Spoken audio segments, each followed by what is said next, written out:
Okay, well, I'm just watching the participants come in, and looks like we're getting people coming in, so I think we can get started here. Welcome, everyone. My name is Marnie Werner, and thanks for joining us today. I'm the Vice President of Research at the Center for Rural Policy and Development. And for those of you who are just getting to know us, we're a private, nonprofit, nonpartisan research organization based in Greater Minnesota. And we are dedicated to producing unbiased research on rural issues.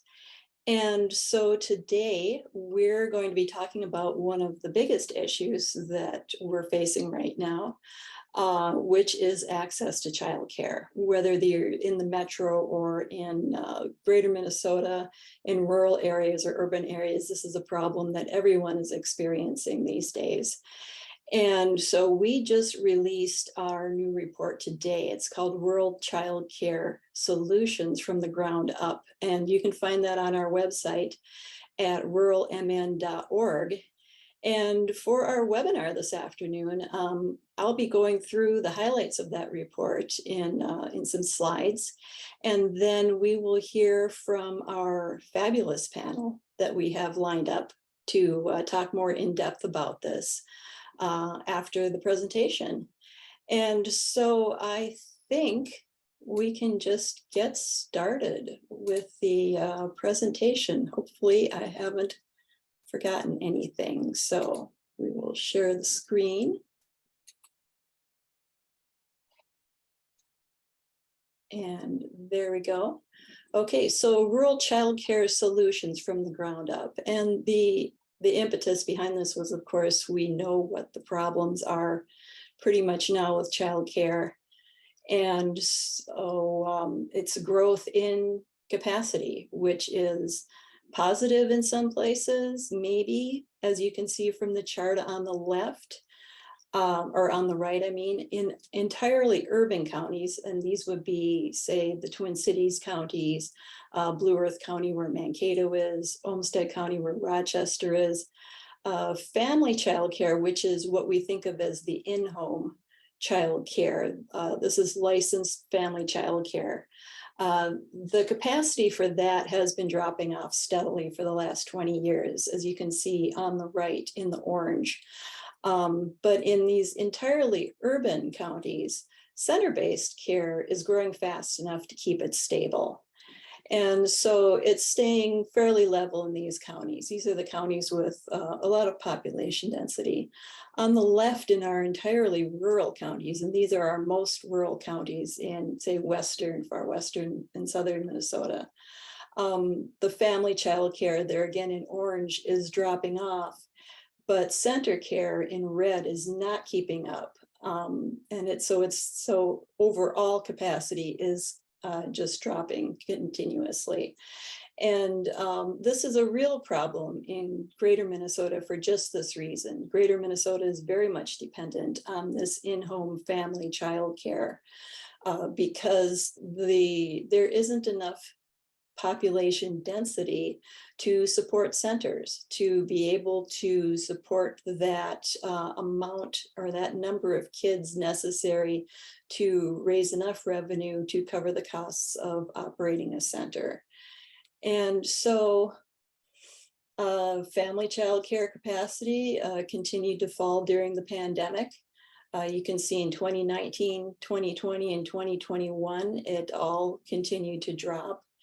And overall, we found that in the research, we found that, like this quote says here, the shortage in family childcare capacity is not due to any one specific reason, but rather to a swarm of personal challenges and stressors resulting in each person's unique tipping point and leading to the high rate of exit for family providers. And so what's the big deal right now is if we could have any more problems. There is another problem that has kind of reared its head during the pandemic, and that's the overall worker shortage. we already knew that the childcare shortage was interfering with employers' abilities to, even attract and retain workers.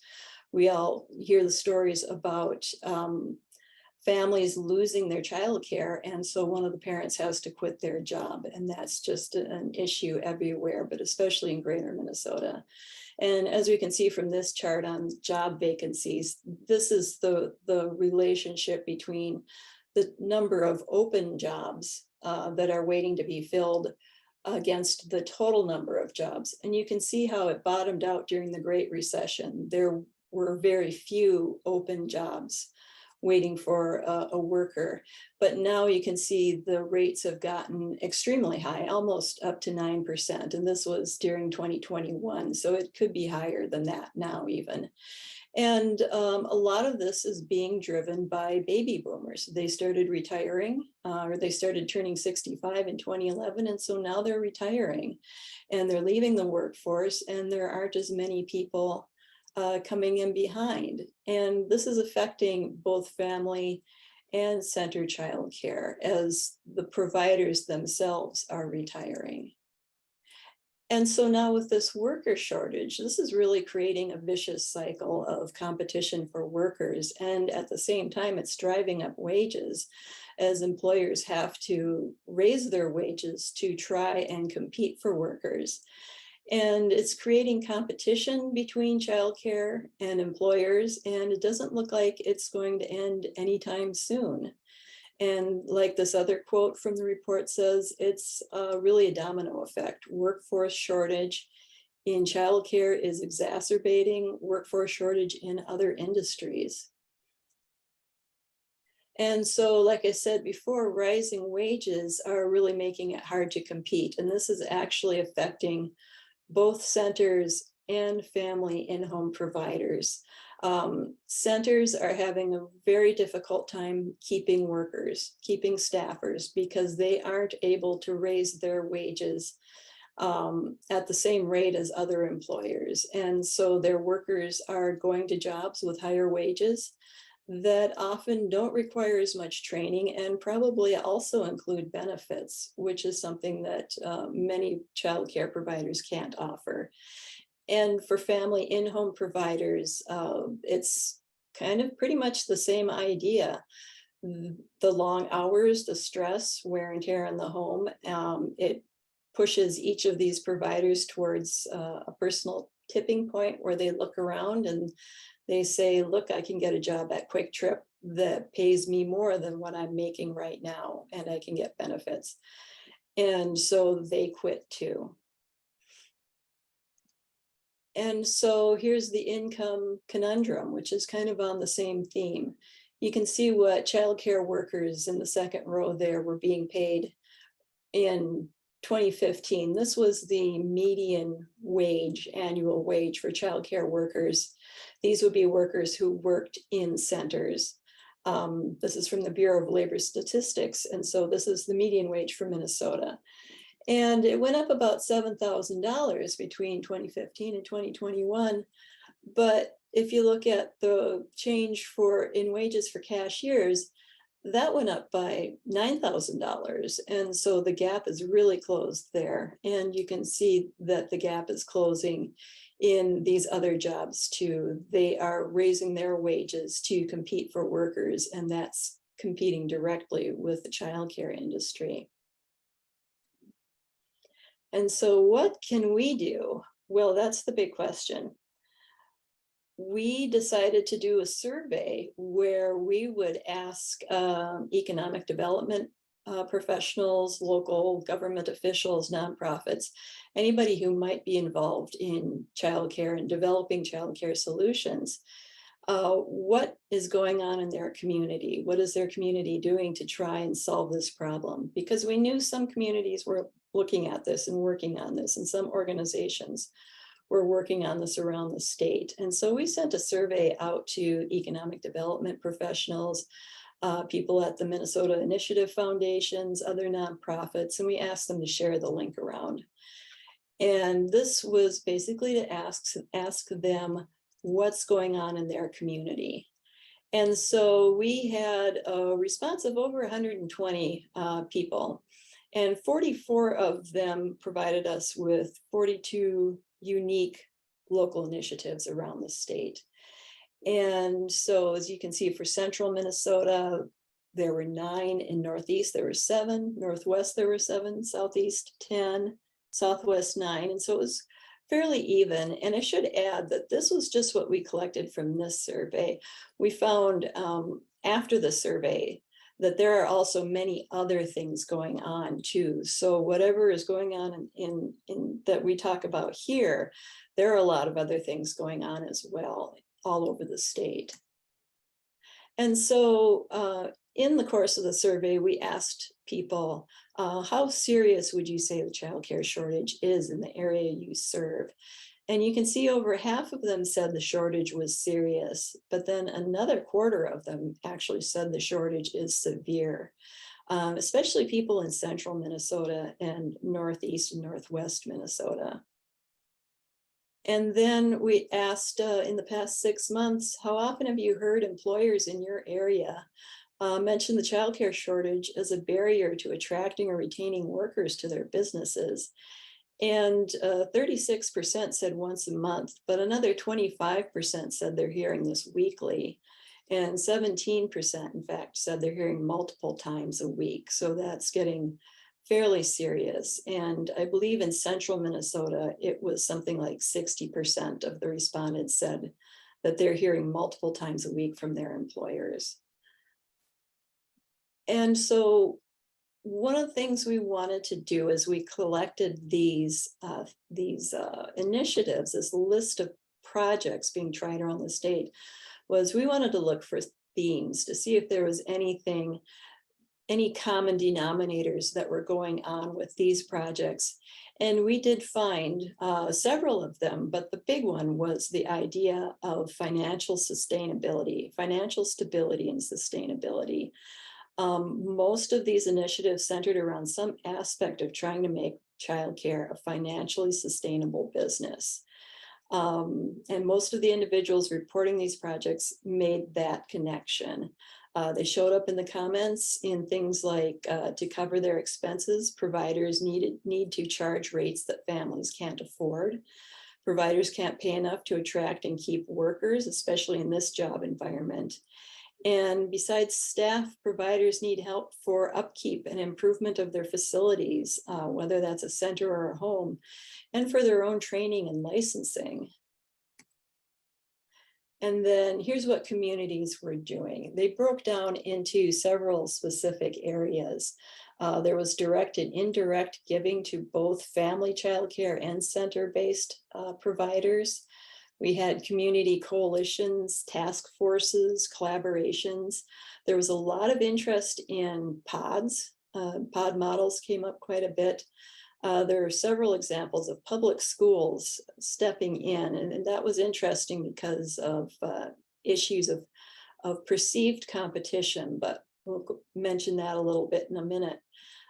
Educating the community on the importance of childcare, Spanish language training in multicultural settings for basically bringing in our immigrant population that's growing in greater Minnesota. And then employers also participating in the solution. And so here are some of the examples, and these are just a few examples of more of what's talked about in the report. Directly subsidizing providers through loans and/or grants. This goes to the financial sustainability and direct and indirect giving. The Swift County Board of Commissioners has been funding a child care grant program since 2017 to help providers with their expenses. And so family providers can apply for $150 per child, and centers can apply for up to $12,500. The board saw it as important enough that they were willing to put that amount of money behind it and do that every year for the last 5 years. Helping to pay for things like training and licensing.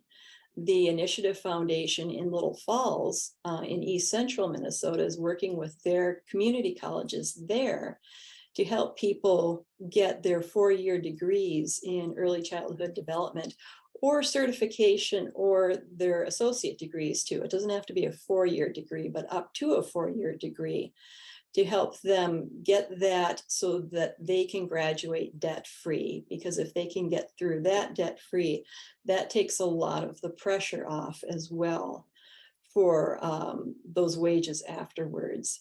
And then Brown County, which is New Ulm in South Central Minnesota, they simply opted to not charge providers a fee for licensing or relicensing. And so that's one of the things that they're doing to help out. Community coalitions, Duluth Partnership on Childcare, Meeker County Child Care Team, the City of Worthington, Nobles County, and the Worthington School District there are getting together. These coalitions are extremely important, just for, having watched community and economic development over the last 20 plus years in greater Minnesota. These coalitions are so important because, as we know, no one entity or person can get something like this going. This is a big issue, and no one entity has the resources by themselves to get this solved. And so it really does take a lot of different entities, all the stakeholders from around the community, to get together and work on this together. And so these coalitions are very important, even if it's just information sharing, but then it also goes to planning and investing and things like that. And so this was very interesting to see. School districts are uniquely set up to find efficiencies in their operations. And this also goes for things like nursing homes too. But there's also the concern that they are trying to take the place of private childcare providers. And so in the case of Cass and Mantorville, they were expanding from beyond their preschool into childcare down to infants, but they wanted to make sure that the existing providers in the community knew that the school district was not trying to replace them. There's a definite need there. As you can see, they opened their Project Beginnings childcare with 7 infants and 14 toddler spaces. And they have a wait list now of 130. So basically 5 times that. And they're working on their expansion, but as you can see, it's not an issue in this case, at least, of competition, because there's so much need. And then there are 2 examples of employers that came up in the survey that are acting as providers, Hormel Foods in Austin, and then CCM Health Hospital in Montevideo. But one important point came up too, which is that it's popular to think of, that, oh, this employer is so important in this community, they should just provide the childcare. That's not necessarily the case, and it's not necessarily what you want to do or expect, because if the employer goes away, there goes your childcare. And it also puts employees in the position of the same that they have with health insurance, where if they leave that job, they're leaving their health insurance, and then in this case, their childcare behind. And so we had several people that I talked to say it's better to have employers at the table, except, well, Hormel and CCM know their community. They know what they need to do. So if the employer feels like they need to do this, but rather than expecting them to do this, the community should just be sure to ask the employers to be there at the table to help and be a partner in all of this. And so then all those communities working on pod models. We had interest in Worthington. They're starting in looking at it. Stevens County, the city of Little Falls. And then public outreach campaigns explaining why childcare is important to the local community. and the community overall. And we had examples in Redwood County and in Candy Ojai County, and then in other areas too, in adjacent to the other projects they're working on. And so is it working? About half the respondents said it was too early to tell, but another third said that they were working. And so we'll be watching with interest to see how these all progress.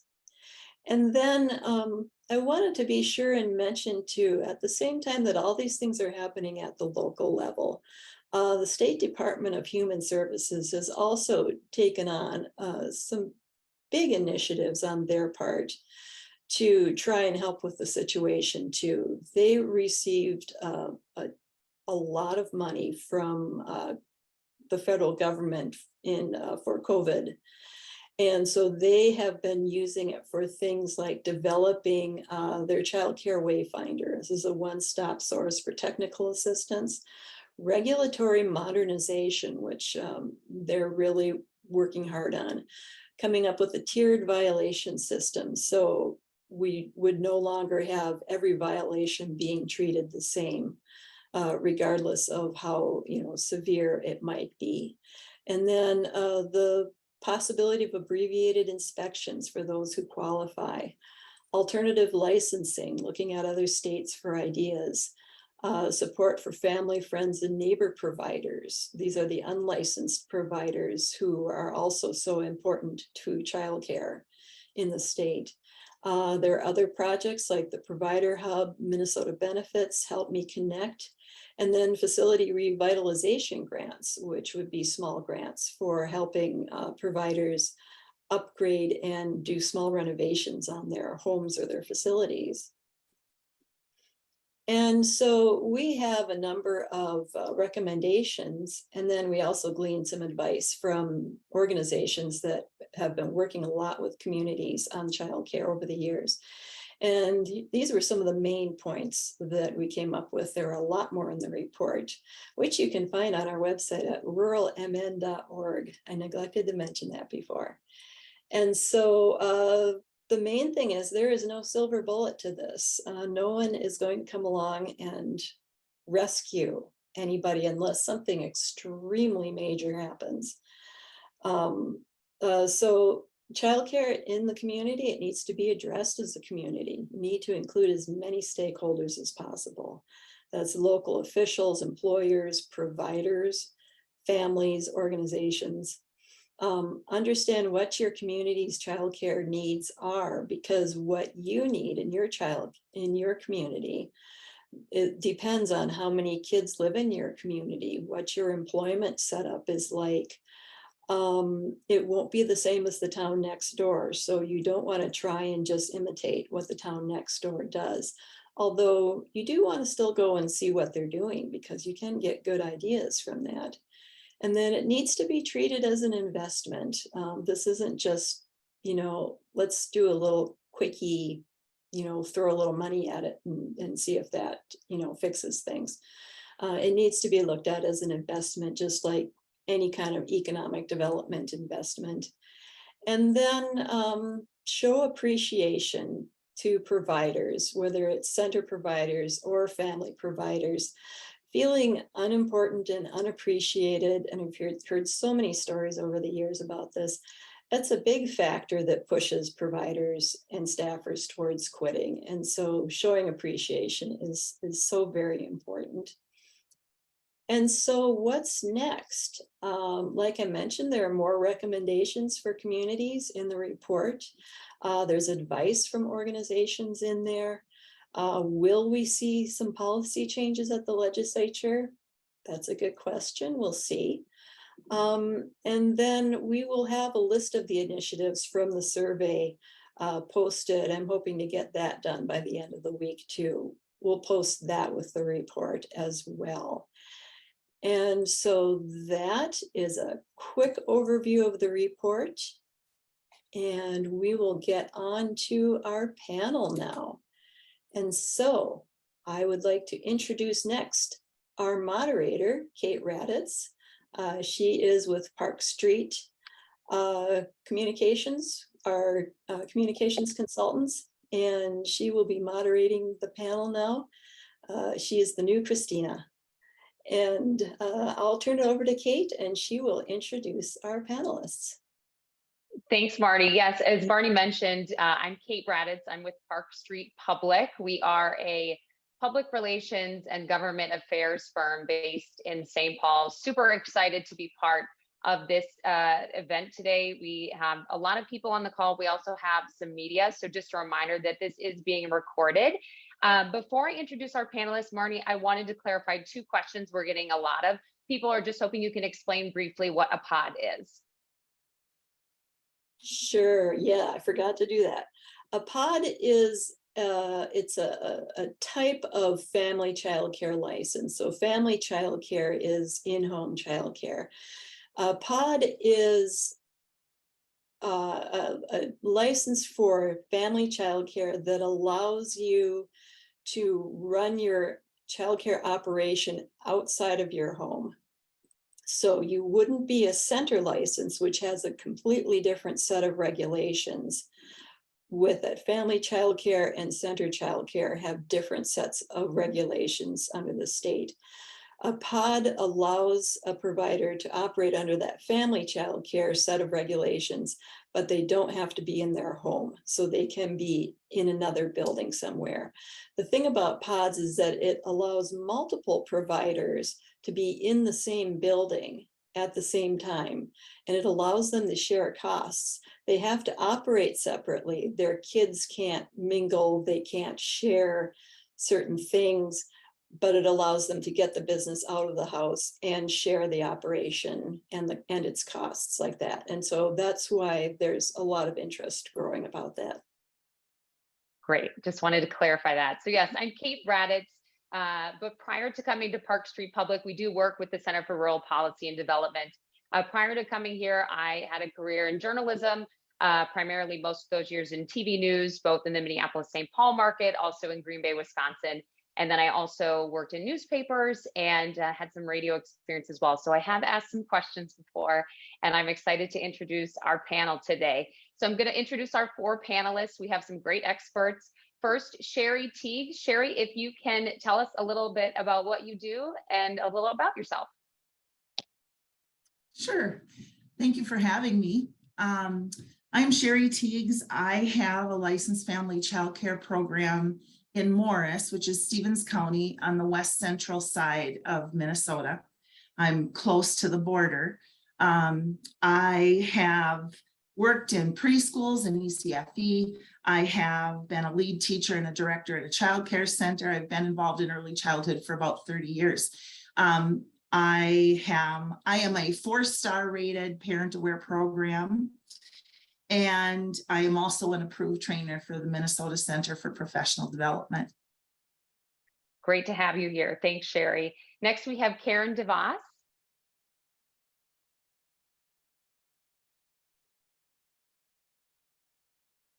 Sorry, having a little difficulty there. My name is Karen Devos. I am a former 16-year family childcare provider. I have had a childcare center in Ada, Minnesota for the last 9 years, and recently opened up another site in Halstead, Minnesota, so in the northwest part of our state. I also serve on the board of directors for the Minnesota National Association for the Education of Young Children, so MNACE, and for the Minnesota Child Care Association. Great. Chris Ismail? I am Chris Ismail, and I'm with Department of Iron Age Resources Rehabilitation in northeastern Minnesota. And we're a state economic development agency.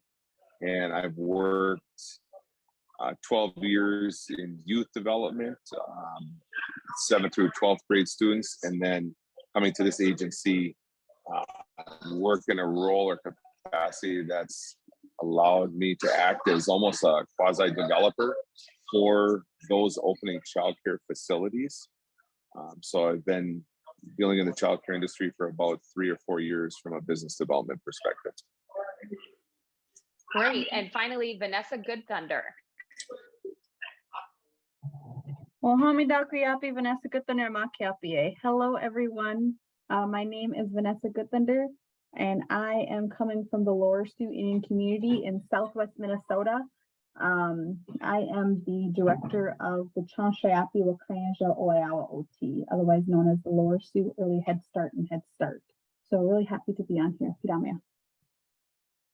Thanks so much, Vanessa. Thanks to all of our panelists. Before we jump into talking about the initiatives and some of the recommendations from the policy, I want to kick it off with a question. Marnie talked about childcare, how it's been on a downward trajectory over the last 2 decades, with Greater Minnesota facing its own unique set of challenges. I'm wondering if the panelists, if you could share what challenges you are facing when it comes to your role in childcare, and particularly how these are unique to rural areas of Minnesota.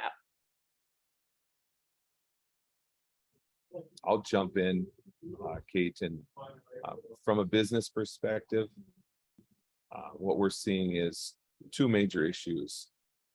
For those trying to build out new facilities, we're seeing the cost of construction is so high, it's just not feasible to build. Or even in some cases, the answer would be. And then additionally, we're seeing major workforce shortage or the inability to retain workforce. And that's due to non-competitive wages for the industry.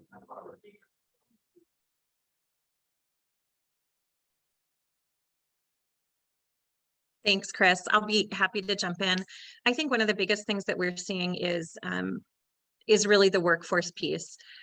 We've been really fortunate to partner with organizations, so we have space and there's a need in our community.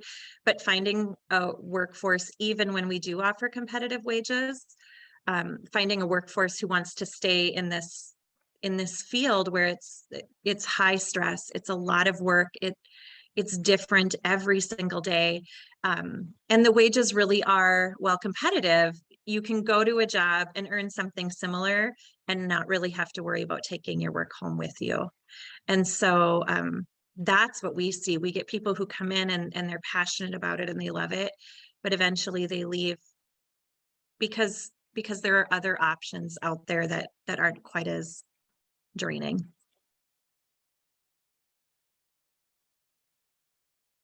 For family childcare, from my perspective and what I have seen, and as a trainer, I train practitioners that are getting licensed and those that are already licensed. And so I think one of the biggest challenges that I see is the lack of understanding of what family childcare is. We are part of the early childhood education profession. We are supporting children in their development. And so sometimes I'll hear, I have to take my child to the babysitter. Or when we're talking about funding in the community, we talk about the importance of that attachment and that essential important start for every child. And you want to have a equitable quality childcare experience in early ed from the time a child starts when they're 6 weeks old and move forward. And so I think that is the most frustrating part for me. It always is part of the conversation, and it makes it challenging to have your community look at you as a small business too. Something else, challenges that are happening, is that transition that takes place for anyone who wants to start a family childcare program. You have to give up your current job position where you have an income and benefits, and I'm transitioning into my own business where you have to take training and prep your house and do all of these things. So there's that unstable time in there, like when you don't have an income and you haven't started and you don't have families, it's scary to get started. Am I going to survive? Am I going, so that part is, there's a challenge that I'm seeing families. And I'm not sure if this fits right now, but families are having to split their family because there's no there's not enough childcare. So an infant goes here for a while, and then they go here and here and here until they settle in somewhere. Toddlers, same thing. And then preschoolers that are leaving family childcare programs to go into preschool, which leaves that family childcare with a hole with no income, while that, you know, unless they charge or whatever, there's always that part. But so that's where the money's made. And so, you know, that's what I'm seeing right now for challenges. Vanessa, anything you want to add? Yeah, I'll just echo my co-panelists that we're experiencing a job shortage, staff shortage. I think the profession really needs to be validated and valued, so that wage comparability really needs to follow.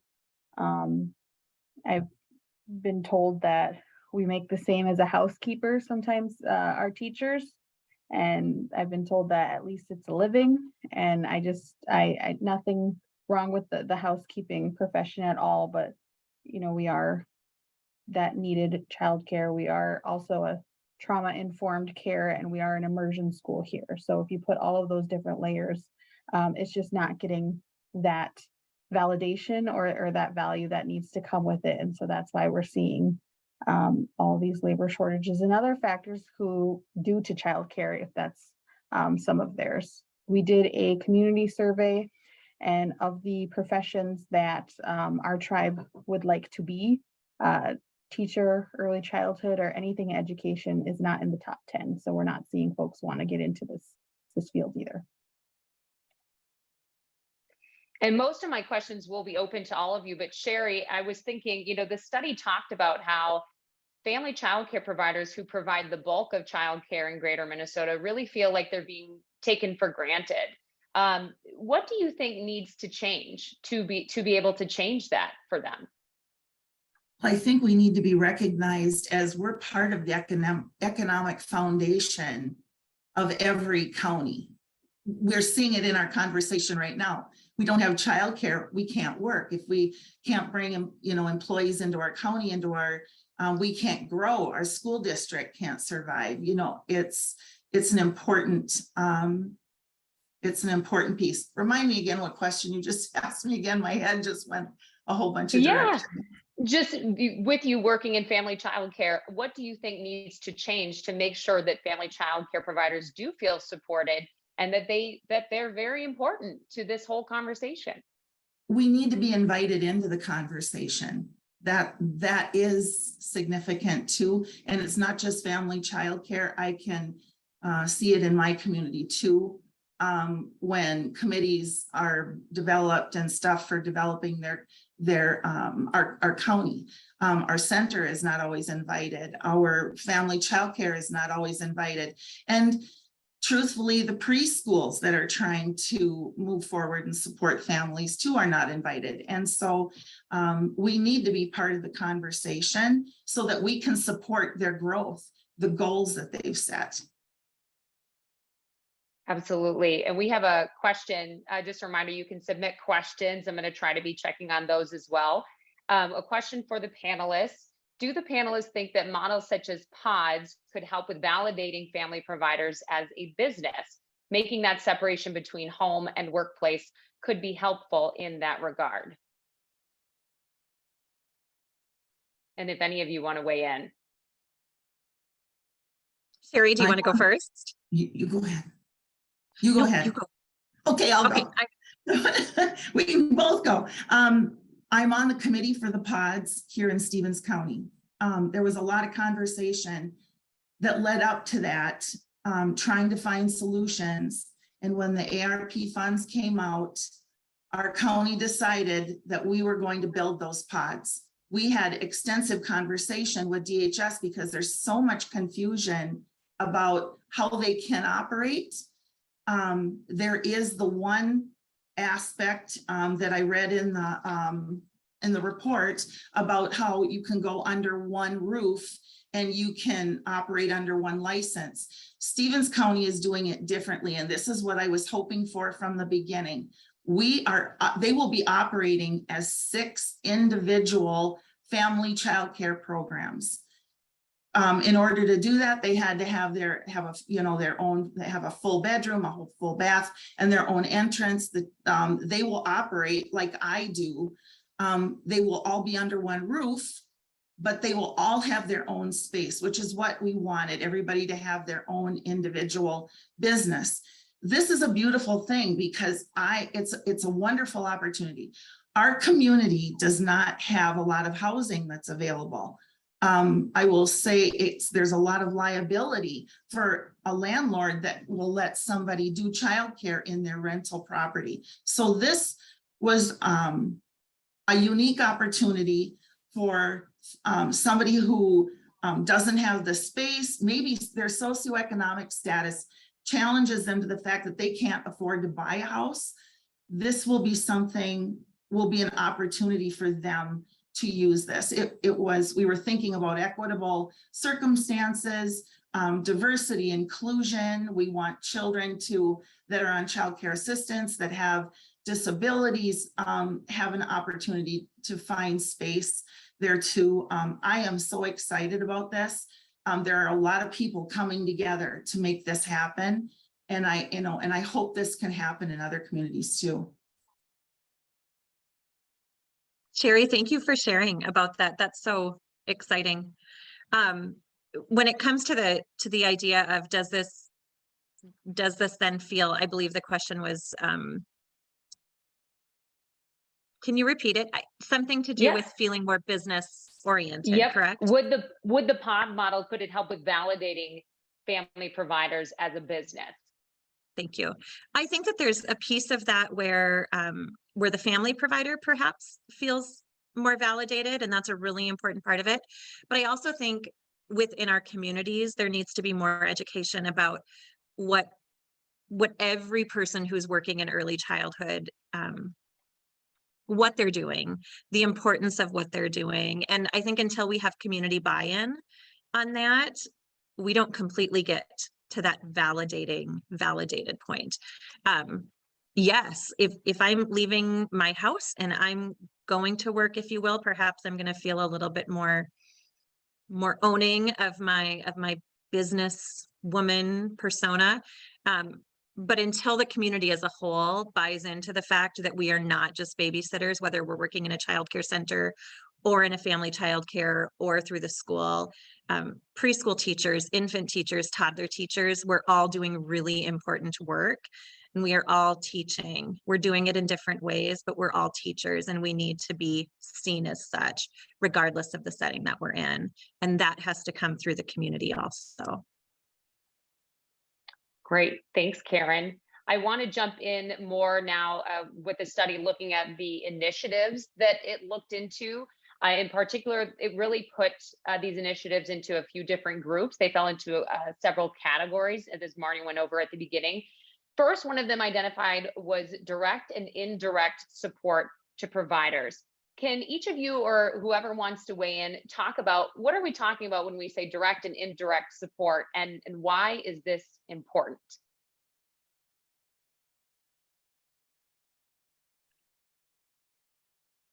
When I think about direct support, I think about the funds that are coming, the COVID relief funds that are coming down through the state. Those have been vital in keeping programs alive. It's made a huge difference for us in being able to really provide an equitable salary to our staff. I can't imagine what's going to happen when those go away. So that to me is really important. And of course, there are the other pieces as far as the actual initiative foundations that are out there, the community groups that are out there. And sometimes it's helping connections get made. So for instance, in Halstead, we connected with the Halstead community group that then partnered with us to bring us the nursing home.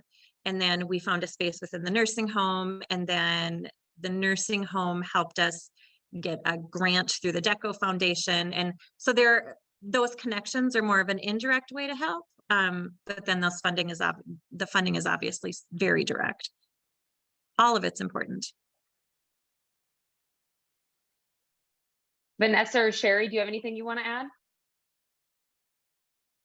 Yeah, when I think about direct versus indirect, I think about helping with get high quality teachers, so helping with their schooling, making sure that that's getting paid for, or if they're on a loan, if they work 10 years, that gets paid off. As a tribe, what we do is we pay for those degrees because we know for American Indian population alone, they're less than 1% in colleges. So we know that there's a historical reason why they aren't getting the degrees. So that's something that we have really tried to strive to do to get them the education that they so deserve, so that we can then keep growing, not just for our tribal community, but for our whole community together. I think about we were able to get federal dollars to give sub-grants to providers in our area. And this is if they need fencing to fix to continue with their licensure, if they need a certain sidewalk, or if they need a playground or something to maintain their licensure, and then to receive health and safety items such as like a first aid kit, or if they need more gloves or cleaning supplies during the COVID-19 pandemic or quarantine pass, etc. Those are some indirect and direct ideas I had. Thank you. Chris or Sherry, anything you want to add? When I'm thinking about direct and indirect support, it's not always financial that makes a difference. I have a friend that's working in Otter Tail County that is connected with them now, that is visiting licensed providers that are existing, and then those that are coming in or in process, to help them with the business aspects of their program, helping them with information and getting licensed, or if they have questions or challenges in their program, she's helping them with that. She's helping them organize paperwork, review their policies, contract material, things like that, that makes the operation work for that provider. Bookkeeping, things like that. She actually goes to their home. And so Otter Tail County partnered with her. She partnered with them and as an independent contractor.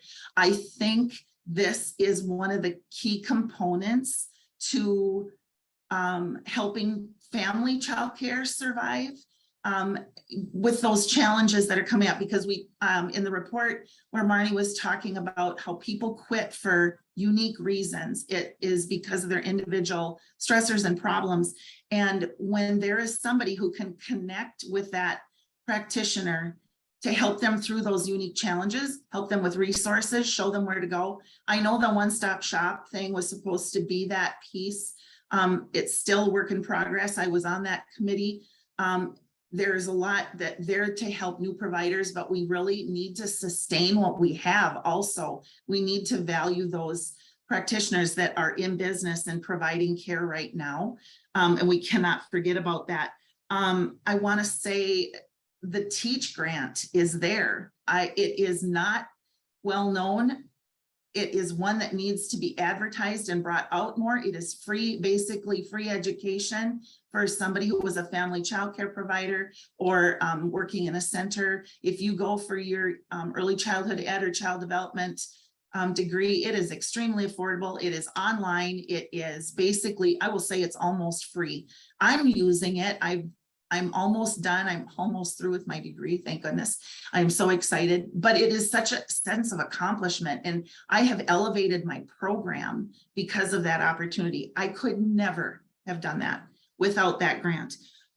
Also, Stevens County Early Childhood Initiative here pays for our mandated training. They pay for our for the SUID and HT or active supervision. They pay for our first aid and CPR, those mandated trainings. That it's not a lot of money, but it makes you feel like you matter. We need you. We're going to help you. We're going to do what we can. There's other things like they paid for curriculum and things like that too. So it's not always the money. Well, I will never turn away money. Thank you very much for the stabilization grants and all the help we have received for COVID. But I think that outside help is also First Children's Finance. It has been very helpful. They've got grants out there for us with a good amount of money that we can apply for. There are childcare aware has grants there for somebody who gets in trouble if your furnace dies and, you know, in the winter and you don't have the money. So there are programs out there. Just how do we get that information to the early childhood programs so they now to get engaged with that? I think that is also another piece. So I'll just say really quick, I think enough has been said, but I'll add in that to Sherry's point, it can be the simplest things within the community. I've seen where a child care facility can be put on the brink of shutting down because a local school district changes its busing policy and they're not going to bus kids to a child care facility before and after school. And that money is critical to support that facility or even to family providers. And so being able to work with just your local school district to support your facilities, I think this sense of the value of childcare and that the community needs to rally around it, there is no national campaign. There are no national lobbying associations for childcare. They're on their own in a lot of ways. And there's a lot of different folks coming together in pieces out there trying to bring that support. But the national movement needs to get bigger, I guess. Great insight from all of you. Thank you. I want to take another question that came in the chat. This has kind of a few questions in it, so I'll try to break it down. What legislative changes would be helpful? Is there an organization representing child care providers across the state or in regions of the state that works on legislative topics and advocate for providers? If so, do they have a list of legislative priorities, and would they be willing to work with other organizations that are also active? So first, what legislative changes would be helpful, and is there an organization representing child care providers across the state?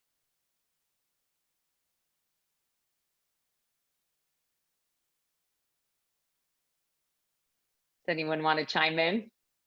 This is really a complicated question. How you can't answer, I can't answer that with this would help, this would make the bleeding go away, this would fix everything.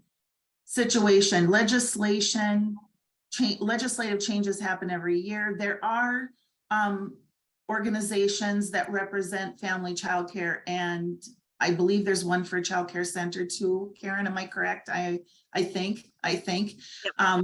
They are, from the family child care side, they are family child care providers trying to get to the Capitol to explain needs and to do all that and try and operate their program too at the same time. McPinn works hard to meet the needs of family child care providers. MACCP is also an organization that works diligently too. It's hard because while that might be a topic they address, I will say rural Minnesota has unique cultural challenges that it would be very hard to say one legislative thing would fix it all. It's just not possible. I don't think. Yeah. Yeah, I agree with you, Sherry. We're fortunate to have some great bodies that represent us. So specifically within the family child care realm, there is McPinn and MACCP. In child care center realm, there's the Minnesota Child Care Association. Child Care Aware also does a lot of lobbying work related to specific items that benefit us. So things like early learning scholarships that go for our families to help pay for a quality education in a family childcare setting or in a childcare center setting. And there are a lot of partners that come together to lobby for things. I think the problem is that it's so disjointed, right? My center with 39 children looks way different than a center in the metro that maybe has 200 children and 80 different sites. And so my needs are going to look different than their needs, but my needs are also going to look different than Sherry's because we're operating into very different environments. I think so often what happens is we get lost in our lens of what it should look like, what makes sense to us. And sometimes, unfortunately, we stop working together. And maybe that's where, wouldn't it be a beautiful thing if there was an organization that was really taking all of these different moving pieces and connecting us all? Head Start, school, family childcare, large centers, small centers, metro area, rural area. In the perfect world, that's what I envision. Somebody who can come in and just piece it all together. That's really what we need. There isn't a one size fits all. We're all unique and different, just like our children. And I'll go back and I'll just say quick that this is a siloed, to Karen's point, it's siloed. There are different folks advocating for their own components of supporting different capacities of childcare, but there's no entity that goes and lobbies on behalf of, our school districts in a state. They all have lobbyists right down to the most small rural schools. And we have Education Minnesota, and we have powerful entities that are advocating for what's best and for financial subsidization for education. And I think childcare, to Karen's point earlier, or even Vanessa's, that this value, it's not, the value is not there. It's not seen as education, even though if I look at Rule 3 for the state of Minnesota, you're going to see the word education and curriculum multiple times come up in terms of required, right? We're going to be cited if we don't have these educational materials and we're not teaching. We have lesson plans, but yet we don't value it as education. We don't bring in that some form of subsidization to make it a viable industry, I think. Thank you. And we do have a follow-up question. Would a statewide childcare cooperative that can offer health benefits and other such benefits be of interest to the state's providers? They said, not even thinking a union, just a cooperative that providers can choose to be a part of. Is that something they would be interested in?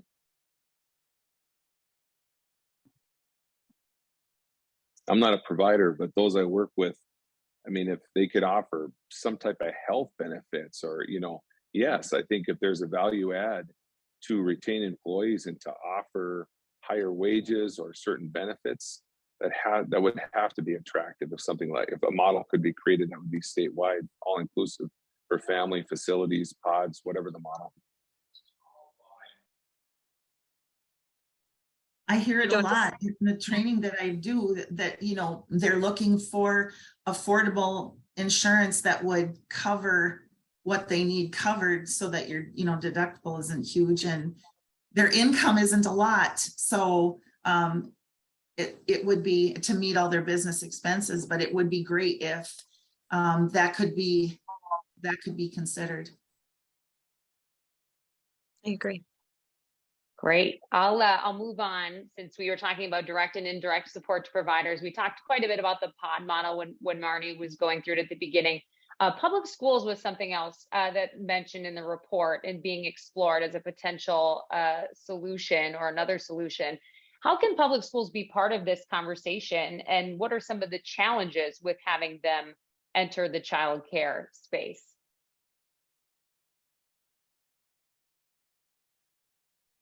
So I'll just jump in on the public school. And, I've worked on projects where a community that had a school district, businesses were ready to close because there was no providers at all anywhere in that community. And it was a crisis situation. And the school district had to come in, really, and they did a great job.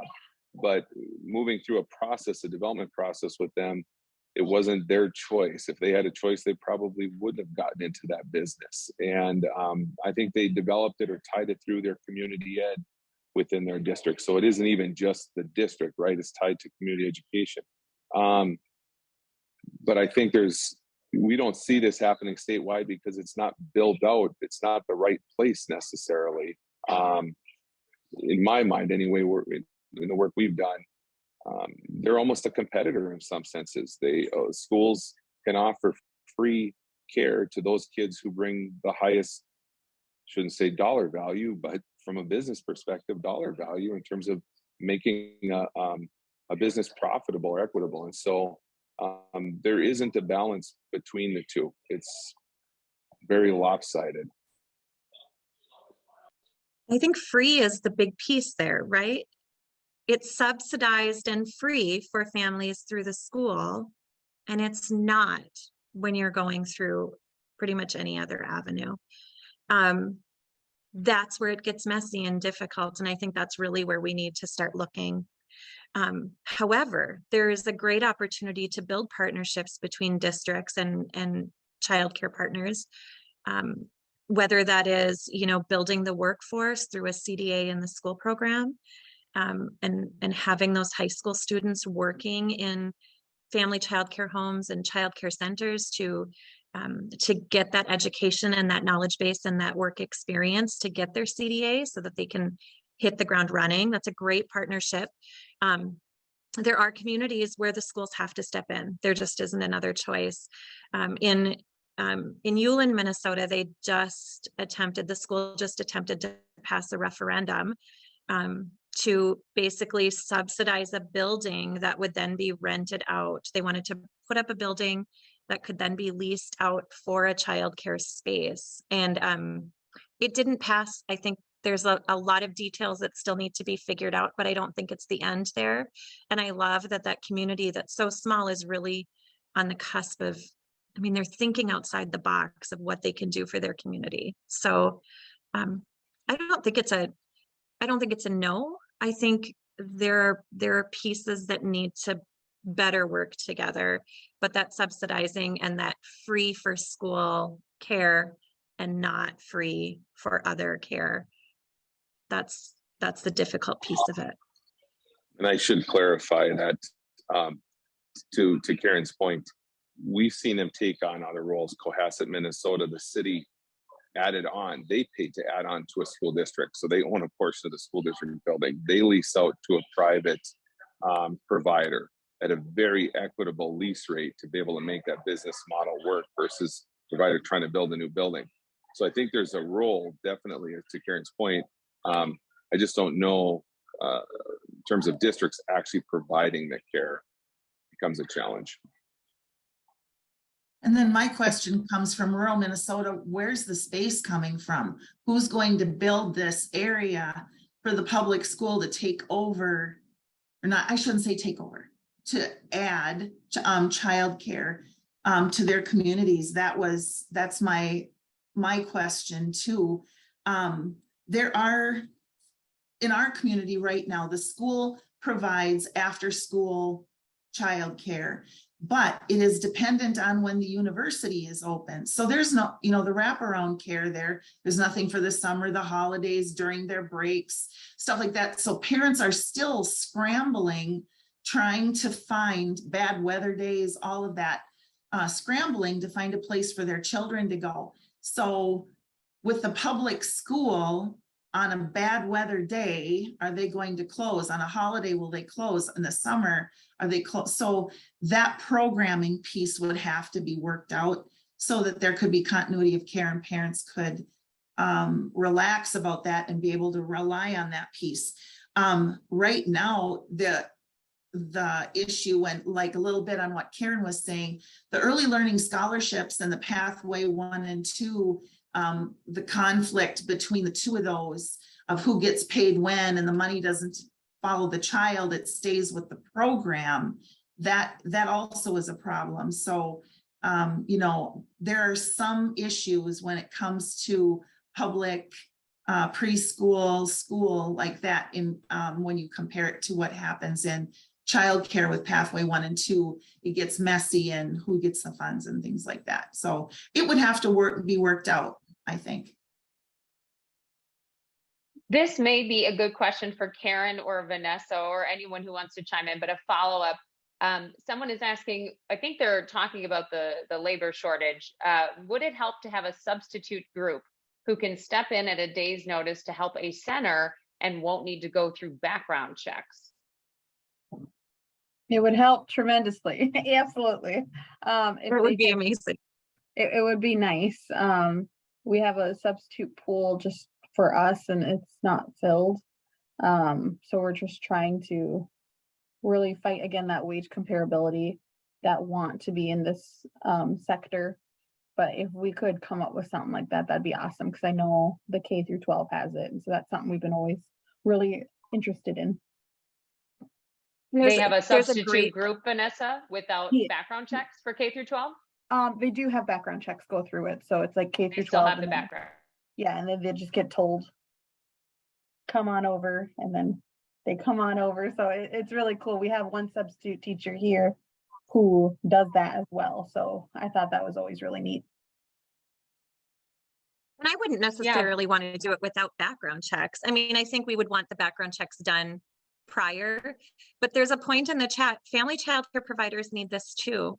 And had this been something that was available when I was a family childcare provider, I may not have left, because family childcare was really where my heart was. But my kids were at a point where they had games at 4:30 and they were growing and they had different needs and they were having different experiences. And I, as their parent, wanted to be involved and be there. And I was tired of missing out. And I think that so often is why family childcare providers leave. You're either putting out your own family or you're putting out everybody else's, and you kind of have to choose, or you walk away altogether and find a job that allows for you to be a little more flexible. I don't mean to speak for, but Sherry, is that a fair? It's definitely an issue when you're looking for a sub, when you want to go to the doctor, or you want a haircut or something. You need a day away, something happens with, even conferences for your children to go, your choice is, and it's even more challenging now because of the background check and then the special training they have to have, and all of that. And I don't know if it's the same anymore, but does, Center for Rule 3, it used to be you could have like 90 days of unqualified sub time or whatever. I don't know if that's, or 90, is it 90 hours? It was something. Anyway, it wasn't enough, I'll say that. It was hard to fill that, and family childcare doesn't have that at all. If you don't have a sub, you have to close, and then you inconvenience those families for the, 8-10 families for that. So substitutes are an issue for sure. We recently had a facility shut down a classroom so the director and the assistant director could go to the job fair and try to find more workers for the facility. So they weren't able to jump into that classroom to keep it open. So they had to tell parents, take your kids for the day so we can go to try to find more workers. So where do you find the substitutes? They can't even get to a job fair, There's an interesting comment, not really a question, but from United Way of Central Minnesota. It says, Wisconsin is a step ahead of us in this. They have a network that is state funded that helps with the administrative side of childcare. So is that something we hope to see more of here, I'm guessing, in Minnesota, taking care of some of those administrative tasks to kind of lessen that burden?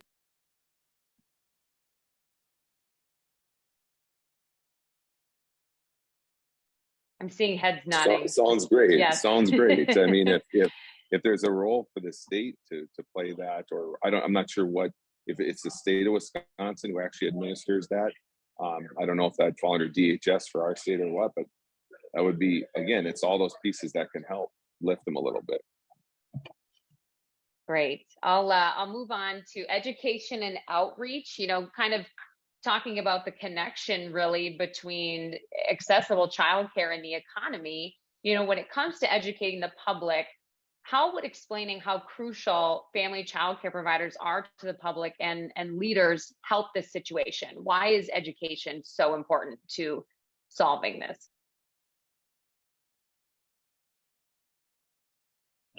I would just say most of the development happens by the age of 3. To echo Karen, our school district in our area tried to add a 0 to 3 sector part of their childcare in the school, and the referendum did get not passed. People voted no, and again, there's just so much that needs to happen for it to be the next steps. But it was a no because folks were really nervous that it was going to close other family childcares in the area, but it was going to be its own business in itself that was not like the Head Start or things like that. So I thought that was really interesting. I think just more of these conversations, because we have awesome people in the chat who have had these conversations. People on this panel have had these conversations. Now it's really, okay, let's get together and actually start to make this next steps that's based on communities. So what does that mean? The direct dollars or direct support that go into the different communities and based off of the data from there, the indirect supports that hit everybody, really what can we keep doing? And I have seen some awesome things happen. So just really helping with an understanding. We are still in that recovery from the COVID-19 pandemic as well, because I have some childcares that we help for providers. They're like, I need 2 weeks ahead of time. And that's what they're going to need to still operate. And they're still 2 weeks behind. So I hope that answered your question. I went on a little tangent there. So yeah, thank you. I want to make sure we get to talking about the last theme, employers. How can employers be involved? How important are they? Should they be explored as another potential childcare offering? This has been huge in both communities that I have centers in. Our initial center was put in a nursing home in Ada. That nursing home actually built a space for a learning center. We are given that space free of charge. Our lease payment is a discounted rate to their employees. That's our lease payment. And then in addition, the campus is also shared with a hospital. And so the hospital on site actually pays a portion of their employees' childcare if they attend here. So that's been a beautiful marriage between 3 different businesses. And then we were fortunate to go into a neighboring community, and they again had a nursing home that had a space that was available. And so we have an entire wing there. The nursing home there took it to another level. We give everybody who works there a discounted rate as our lease payment, but then the nursing home actually picks up the rest of the bill. So anything that's left over, the nursing home pays for their employees. It's incredible. I think that's true. That really says we want to make our community grow. We believe in the importance of childcare. We believe in the importance of early education, and we're really putting our money where our mouth is. And we're doing it. It's incredible.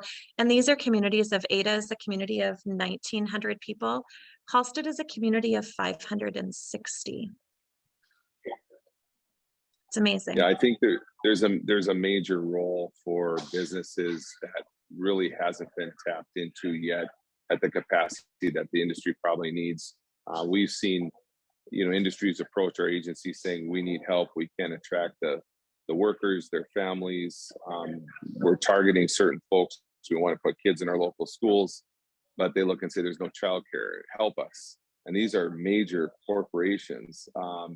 And we've gotten some to the table where they said, okay, every facility you built in your service area, well here's $50,000 per playground.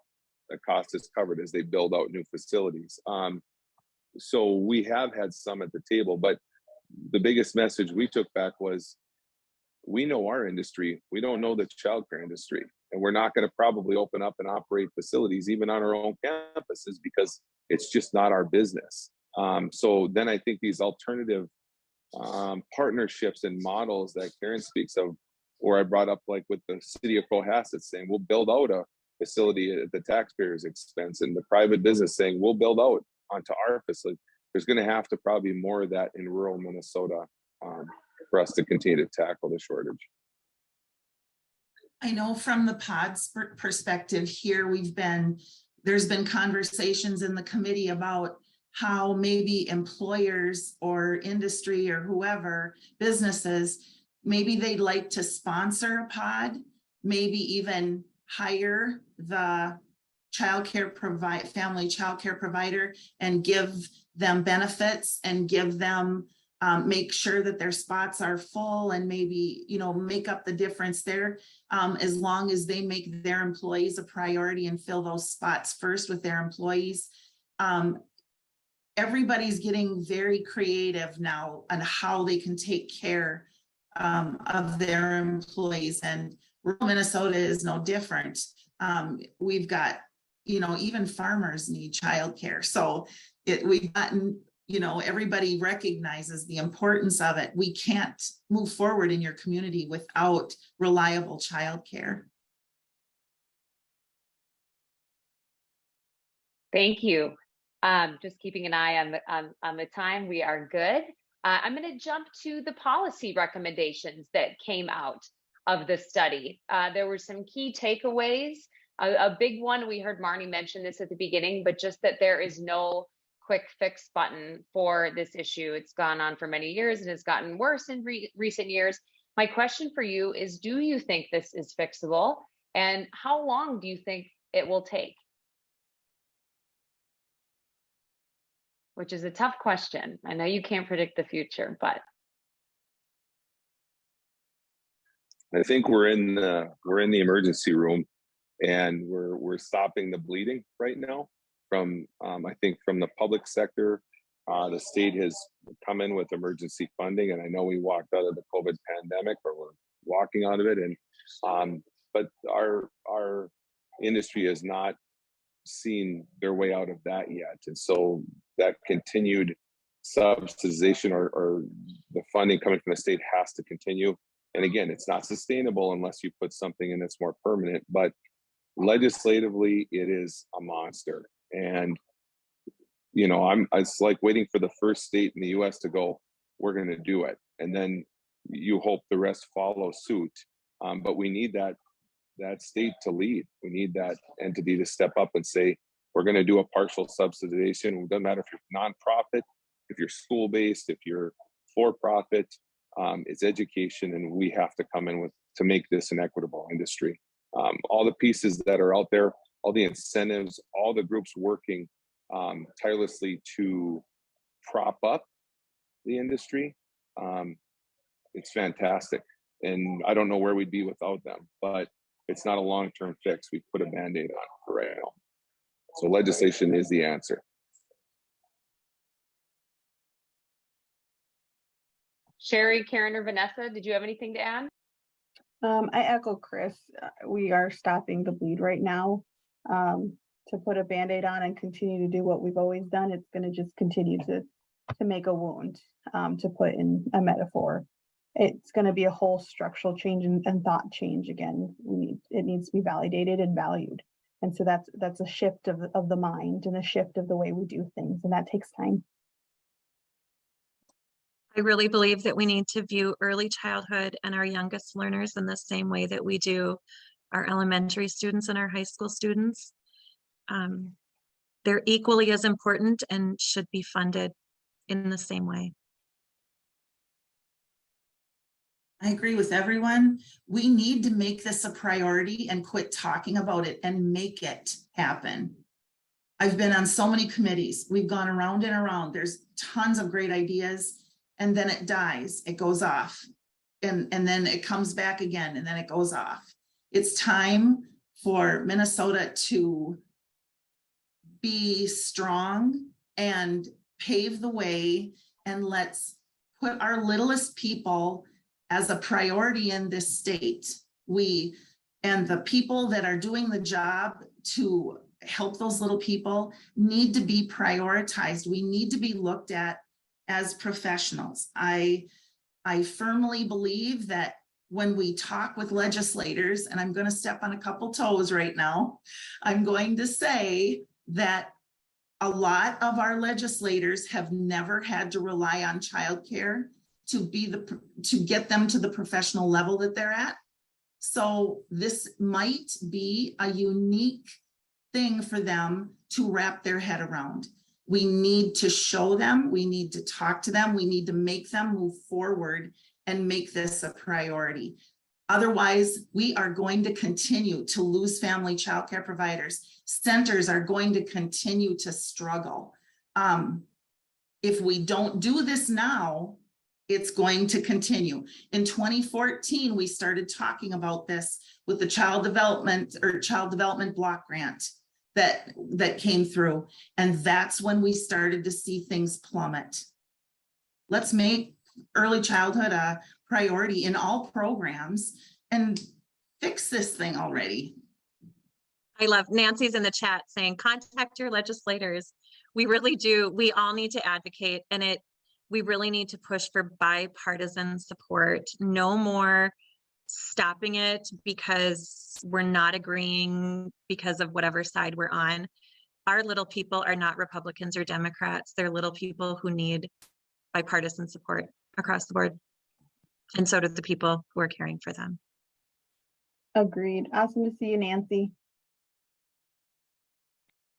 We probably have time for one or two more questions. Why is it so important to recognize that the issues facing childcare in rural areas of Minnesota are unique or very different, or different compared to the metro?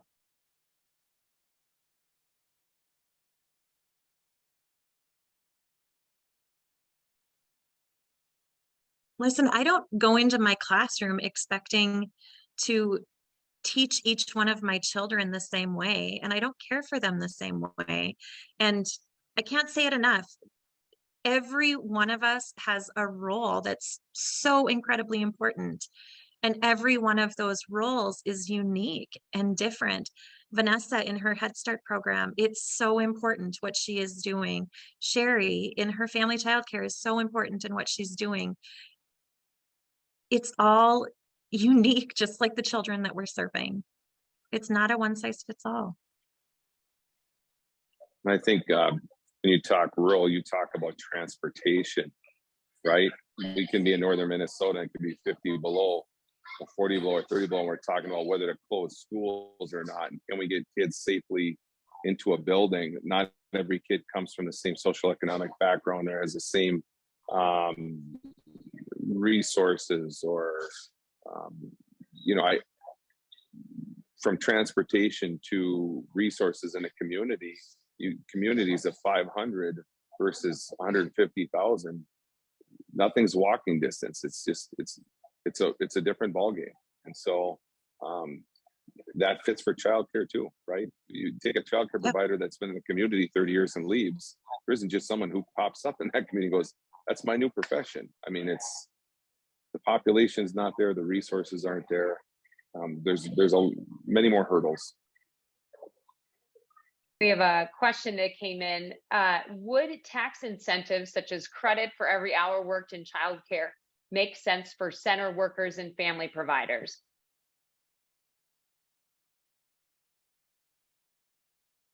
I mean, I wouldn't turn down tax credits. That's great. That's one piece. I don't know how the tax credits are going to equate to, I make so much more profit in my facility that now I'm going to pay my staff insanely equitable wages and I'm going to help pay their education. I don't know that to me, that's one more small fix, one more incentive, one more that might help some facilities, but not help others. But I don't know that that's the big piece.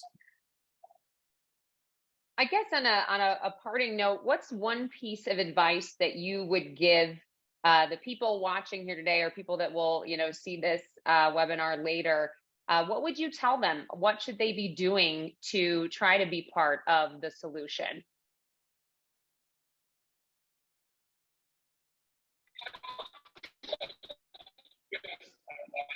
I would just throw out that there's two roles that I could see folks that are on this webinar within your communities.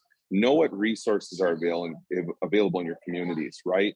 So advocate for those local facilities, childcare providers. Do that on the local level. And I think on the bigger platform, we saw it in the chat, call your legislators, let them know that you understand that this is a critical issue in this state and that it's going to be fixed through both state and federal resources. So I think there's two pieces to that. There's a local platform that you can use to advocate, and then there's, statewide. Sherry, Karen, or Vanessa, would you have a piece of advice or a key takeaway that people could do now? Absolutely. You see the data on the presentation that we gave today. Most likely the data in your area is not off. So look at the data to be informed on this topic, and then advocate to your legislators, to where you work. If you have a position of power in the private sector, if you heard something that your business is able to do, that's something that everybody has a role that they could look at the data and advocate. Just speaking up is the first step. Thank you. I think it's important to reach out, get involved, have those conversations. Family childcare in rural communities, that is the only childcare in a lot of the rural communities. Not every community has a childcare center. If you have a center, reach out to them too. You know, money is nice and it helps, but it doesn't always fix everything. So reach out, have those conversations, pull your community together, figure out a way to help build back what we've lost somehow. Help, and also remember those providers and centers that are already operating, that, to sustain those positions. We're in a critical shortage, and we need to advocate for the youngest children in Minnesota. We do, for sure. Karen? It's really hard to follow these guys. They all really echoed my sentiments. I would say the only thing that I would add is that if you are a provider, regardless of what you're working in, make sure that you're working with all of the other providers and all of the other fields, and have respect for each individual who's working in this field, because that's really important. I think we've pitted one another against each other for far too long, and it's time that we all come together and advocate for ourselves and for the children who need it the most. Thank you. And I think that's probably a good spot to kind of wrap things up. I want to thank our 4 panelists, Vanessa, Sherry, Karen, and Chris. Thank you so much for offering up your insight and your expertise. Thanks to Marnie and the Center for Rural Policy and Development for this important work. This is such an important discussion, and I'm sure we'll definitely continue as these initiatives are explored. And thanks from us at Park Street Public for allowing us to take part in today's discussion as well. Just a reminder that the recording for everyone who attended today, thank you to all of you for coming. We really, really appreciate it. This recording will be available by the end of the week, and you should get an email notification when it is ready. For any members of the media, if you have any questions after this, again, my email is kate@parkstreetpublic.com. Happy to help you in any way that I can get any questions answered. And with that, I hope everyone has a great rest of your Tuesday and your week.